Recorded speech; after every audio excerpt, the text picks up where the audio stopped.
আসসালামু আলাইকুম প্রিয় বন্ধুরা, আজকে আমরা শিখব জমজমের পানি পান করার দোয়া, উপকারিতা, ফজিলত। আসুন তাহলে ভিডিওটি শুরু করি। ভিডিওটি শেষ পর্যন্ত দেখুন, কারণ আজকের এই ছোট আমলটি আপনার জীবনে বরকত ও উপকার বয়ে আনতে পারে ইনশাআল্লাহ।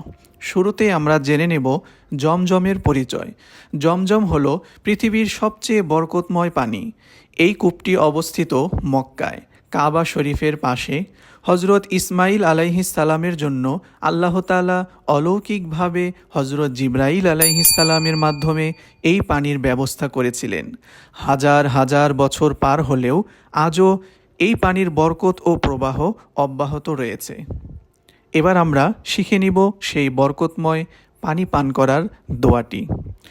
اللهم إني أسألك علما نافعا ورزقا واسعا وشفاء من كل داء। দোয়াটি আমি আরও কয়েকবার বলছি। اللهم إني أسألك علما نافعا ورزقا واسعا وشفاء من كل داء। اللهم إني أسألك علما نافعا ورزقا واسعا وشفاء من كل داء। اللهم إني أسألك علما نافعا ورزقا واسعا وشفاء من كل داء। দোয়াটির বাংলা অর্থ হচ্ছে, হে আল্লাহ, আমি আপনার কাছে উপকারী জ্ঞান, প্রশস্ত রিজিক এবং সকল প্রকারের রোগ থেকে শিফা প্রার্থনা করছি।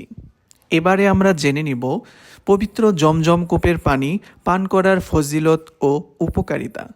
রাসূলুল্লাহ সাল্লাল্লাহু আলাইহি ওয়াসাল্লাম বলেছেন, জমজমের পানি যে উদ্দেশ্যে পান করা হয় সে উদ্দেশ্য পূরণে উপকারী হয়। সুবহানাল্লাহ।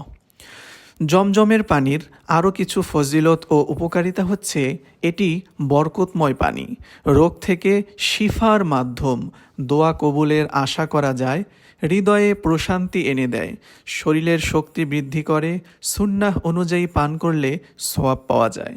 এবারে আমরা জেনে নিব পবিত্র জমজম কূপের পানি পান করার সুন্নাতসমূহ। জমজমের পানি দাঁড়িয়ে পান করা উত্তম। কিবলামুখী হয়ে বিসমিল্লাহ বলে পান করবেন। পেট ভরে পান করা এবং শেষে আলহামদুলিল্লাহ বলাও সুন্নাত। আল্লাহ তাআলা আমাদের সবাইকে জমজমের পানির বরকত লাভ করার তৌফিক দান করুন, আমিন। প্রিয় দর্শক, ভিডিওটি ভালো লাগলে অবশ্যই লাইক দিন, কমেন্ট করে আপনার মতামত জানান এবং ইসলামিক ভিডিও পেতে আমাদের চ্যানেলটি সাবস্ক্রাইব করুন। আসসালামু আলাইকুম ওয়া রাহমাতুল্লাহ।